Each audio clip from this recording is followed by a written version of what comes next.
Pare agora mesmo de tentar controlar o incontrolável. Existe um erro silencioso que destrói não apenas a sua paz, mas o seu futuro. Um erro que transformou um dos maiores reis da história em um fracassado no final da vida. Se você sente que está lutando sozinho e o peso do mundo está nas suas costas, os próximos minutos não são um conselho, são o seu resgate. Nós vivemos na era da estratégia. Quando o problema grita, o que você faz? Você planeja, você liga para um amigo, você calcula, você tenta manipular as variáveis para garantir que nada dê errado. Mas seja honesto, como está o seu coração agora? A Bíblia nos dá uma imagem viva e aterrorizante disso na história do rei Asa. E eu quero que você se veja nesse espelho. Porque a diferença entre vencer a batalha ou ser esmagado por ela não está no tamanho do seu problema. Está na direção dos seus olhos. Vamos voltar no tempo. Quem era Asa? Ele não era um rei qualquer. Ele começou de forma espetacular. Imagine alguém que assume o comando e limpa a casa. Asa derrubou ídolos. Ele trouxe uma nação inteira de volta para a adoração verdadeira. Ele era um homem de ação e de fé. Durante anos, ele prosperou porque sabia de onde vinha a sua força. Ele era exatamente como você quando as coisas vão bem. Confiante, focado, grato. Mas a vida não é uma linha reta. E é aqui que a armadilha se abre. Uma nova ameaça surgiu no horizonte. Um exército. Um problema real, tangível e perigoso. E foi nesse momento de pressão que Asa cometeu o erro que a maioria de nós comete todos os dias. O perigo apareceu. E o que o grande rei Asa fez? Ele correu para o templo para orar? Não. Ele olhou para o céu? Não. Ele olhou para os lados? Asa escolheu a estratégia em vez da submissão. Ele pensou: eu preciso de aliados. Eu preciso de dinheiro. Eu preciso de um plano humano.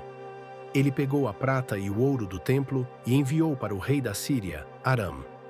Ele comprou uma aliança humana. Parecia inteligente, parecia lógico, mas ouça o que o profeta disse a ele em 2 Crônicas 16. Porque você confiou no rei da Síria e não confiou no Senhor seu Deus. Aí está, o momento exato em que a bênção se transforma em fardo. O problema nunca foi o tamanho do exército inimigo, o problema foi a mudança de endereço da confiança dele. Ouça bem o que a Escritura diz em 2 Crônicas 16, versículo 9. Isso é a chave de tudo. Porque, quanto ao Senhor, seus olhos passam por toda a terra. Para quê? Ele está vigiando para punir? Não. Ele procura para mostrar-se forte para com aqueles cujo coração é totalmente dele. Entenda a gravidade disso. Deus está ativamente escaneando a terra agora. Ele não procura a perfeição. Ele não procura quem nunca erra. Ele procura um coração indiviso. Um coração que, diante do abismo, diz: eu confio em ti primeiro. Quando Asa confiou na estratégia humana, ele disse a Deus: eu assumo daqui. E quando você assume o peso que pertence a Deus, você é esmagado por ele. Pessoas podem ajudar, planos podem ser sábios, o poder pode ser útil, mas nenhum deles aguenta o peso da sua alma. Como você vive isso na prática, quando a situação grita e seu coração está cansado? Você faz o que Asa fez?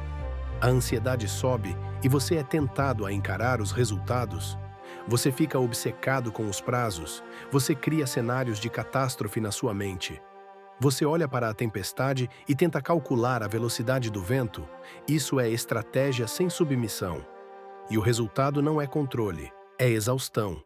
É aquela sensação de estar se afogando em terra firme. O salmista sabia o segredo. No Salmo 121, ele não olha para os problemas no vale. Ele diz: elevo os meus olhos para os montes. De onde me virá o socorro? O meu socorro vem do Senhor. A ordem é clara: eleve seus olhos. Mude o foco, tire a sua atenção das variáveis que você não controla e fixe a sua atenção em Jesus. Hebreus 12, versículo 2, chama isso de olhar firmemente para Jesus, o autor e consumador da fé. Quando você olha para o problema, ele cresce. Quando você olha para Cristo, o problema encontra o seu devido lugar, debaixo dos pés dele. Deus guarda em paz aquele cuja mente está firme nele. Mas como fazer isso na segunda-feira de manhã?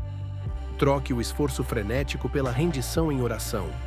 Em Filipenses 4, o convite não é para ignorar o problema, é para levar o problema ao lugar certo.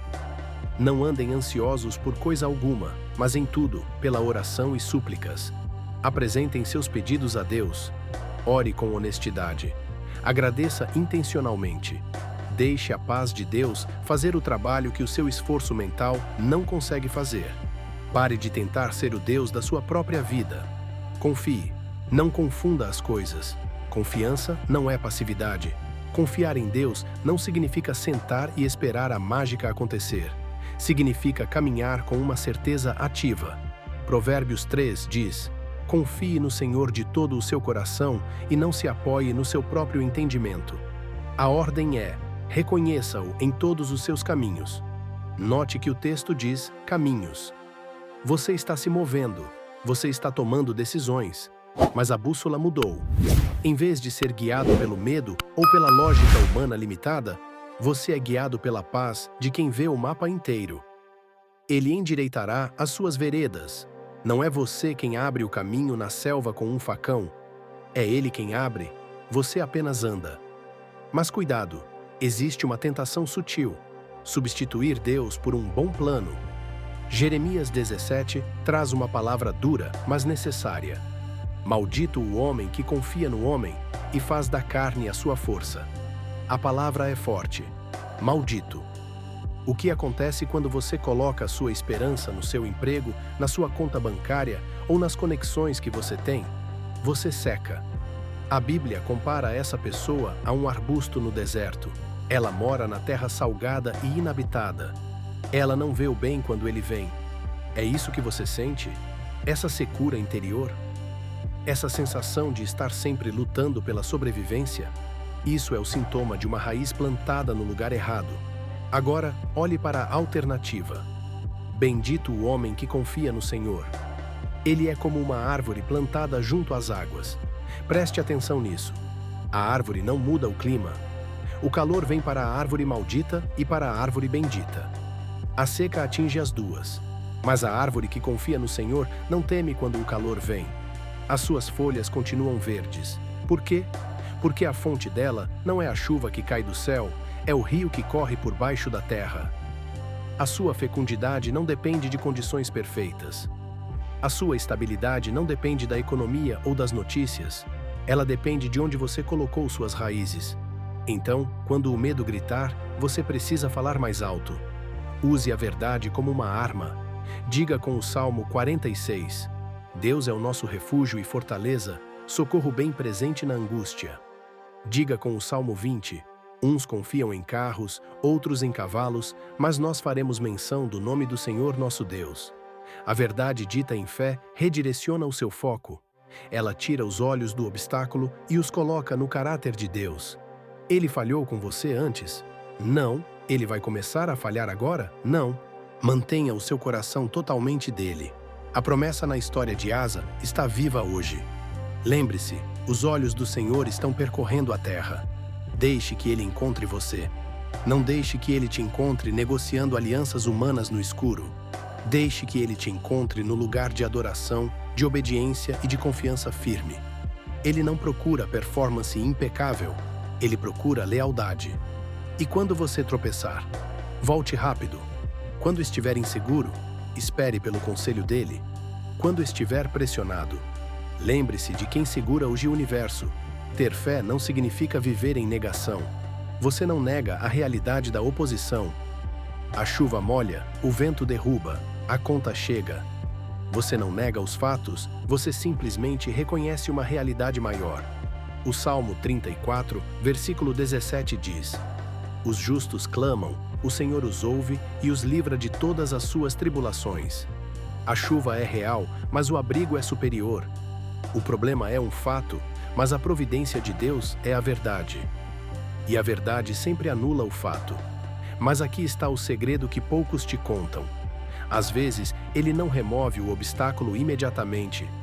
Às vezes, o livramento não é tirar você do fogo, é entrar no fogo com você.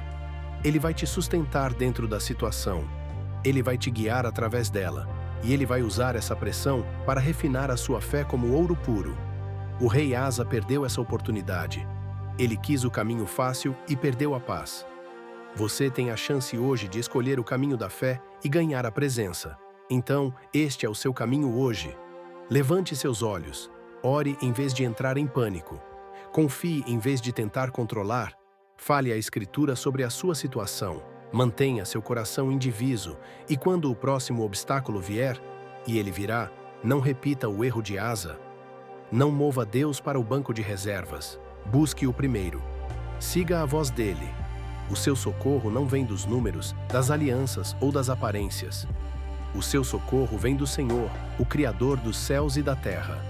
Mantenha seu foco lá e você encontrará força para o dia, clareza para o próximo passo e coragem para continuar, mesmo quando a estrada for íngreme.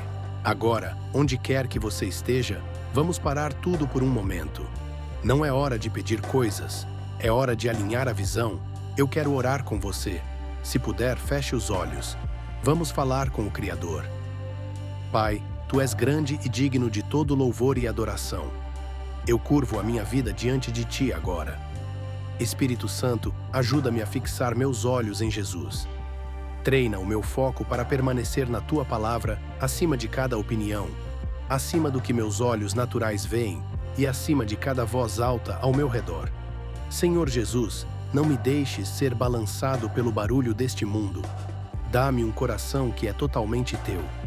Eu escolho a dependência em Ti em vez da dependência no homem. Onde minha confiança mudou para planos, pessoas ou meu próprio entendimento. Puxa-me de volta para o caminho da fé e endireita as minhas veredas para que eu possa cumprir a Sua boa, perfeita e agradável vontade.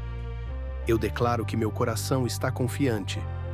Me ensina a suportar meus testes com meus olhos fixados em Ti, assim como Jesus suportou a cruz, olhando para a alegria que estava proposta. Protege minha visão interior com a Tua paz perfeita. Senhor, estabelece esse foco na minha vida diária. Nas minhas orações, mantém-me atento. No meu trabalho, me mantém fiel. Nos meus pensamentos, mantém-me puro. Eu te agradeço porque Tu estás comigo. Eu te agradeço porque Tu me guias. Em nome de Jesus, amém. Se esta oração tocou o seu coração e você quer alinhar sua visão com a de Deus hoje, escreva nos comentários agora. Meus olhos estão em Ti. Faça disso o seu ato de fé público hoje. Ficamos por aqui, mas amanhã tem um novo conteúdo edificante para a sua vida. Se inscreva no canal para não perder nenhum conteúdo e que o Senhor abençoe sua vida e a sua casa.